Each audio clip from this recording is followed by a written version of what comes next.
Hi పిల్లలు, welcome to tales by Airavat. పోయిన episode లో మనం చూసాం, ఆవేశంతో అరుస్తూ పక్కనే ఉన్న స్తంభాన్ని హిరణ్యకశిపుడు బద్దలు కొట్టగానే బలబల శబ్దాలు చేస్తూ ఆ స్తంభం బద్దలైంది. కన్నులతో చూడలేనంత భయంకరమైన తేజస్సు ఒకటి భయంకరమైన గర్జన చేస్తూ ఆ స్తంభంలో నుంచి బయటికి వచ్చింది. తన భక్తుడైన ప్రహ్లాదుణ్ణి హిరణ్యకశిపుడు హింసించాడన్న కోపాన్ని ఆపుకోలేక ఉగ్ర నరసింహావతారమై వచ్చారు స్వామి. తర్వాత ఏమైందో మనం ఈ ఎపిసోడ్ లో తెలుసుకుందాం.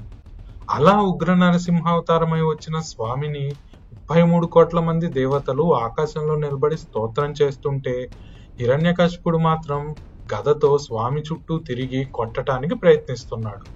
అప్పుడు దేవతలు హిరణ్యకశిపుడిని విడిచిపెట్టకుండా సంహరించమని అరుస్తుంటే పెద్ద గర్జన చేస్తూ వెళ్లి హిరణ్యకశిపుని డొక్కల దగ్గర పట్టుకొని పైకెత్తి గడప దగ్గరికి తీసుకొని వచ్చి, ఇంట్లో కాదు బయట కాదు, గడప మీద, పగలు కాదు రాత్రి కాదు, సంధ్యా సమయం, ఏ ఇతరమైన ప్రదేశము కాదు అని పంచె పైకి తీసి తొడల మీద పెట్టుకొని, ప్రాణం ఉన్నది ప్రాణం లేనిది కాదు, గోర్లు, జంతువు కాదు, పాము కాదు, ఆయుధం కాదు, అస్త్రశస్త్రం కాదు, రాక్షసులు దేవతలు కాదు, యక్షులు గంధర్వులు కిన్నెరులు కింపురుషులు గ్రహాలు నరుడు కాదు అన్నారు స్వామి.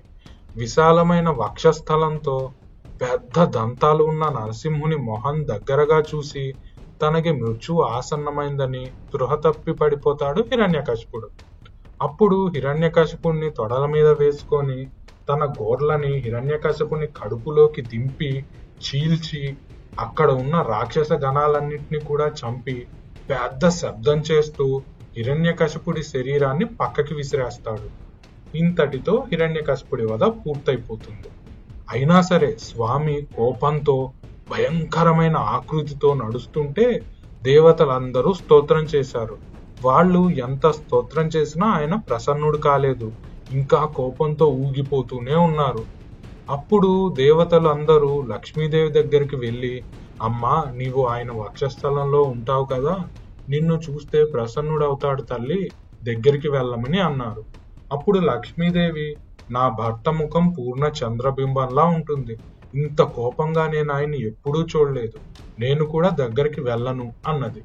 శ్రీ మహావిష్ణువు అవతారాల్లో లక్ష్మీదేవి దగ్గరికి వెళ్ళని అవతారం ఒక్క నరసింహావతారమే. అందరూ భయపడిపోతుంటే ప్రహ్లాదునితో, నీ గురించి వచ్చిందే కదా ఈ అవతారం, నీ స్వామి దగ్గరికి వెళ్లి ప్రసన్నుని చెయ్యి అన్నారు దేవతలు. చిన్నపిల్లోడైన ప్రహ్లాదుడు స్వామి దగ్గరకు వెళ్లి పాదాలు పట్టుకొని నమస్కరించి, పైన సింహంగా కింద నరుడిగా వచ్చి పెద్ద నోరుతో పెద్ద పెద్ద గోర్లతో గర్జన చేస్తూ, ఇలా ఉంటే భయపడిపోతానని అనుకుంటున్నావా, నీకన్నా భయంకరమైంది లోకంలో ఉంది, దాని పేరే సంసారం, దానికి భయపడతాం కానీ నీవు భయపడతామా అన్నాడు.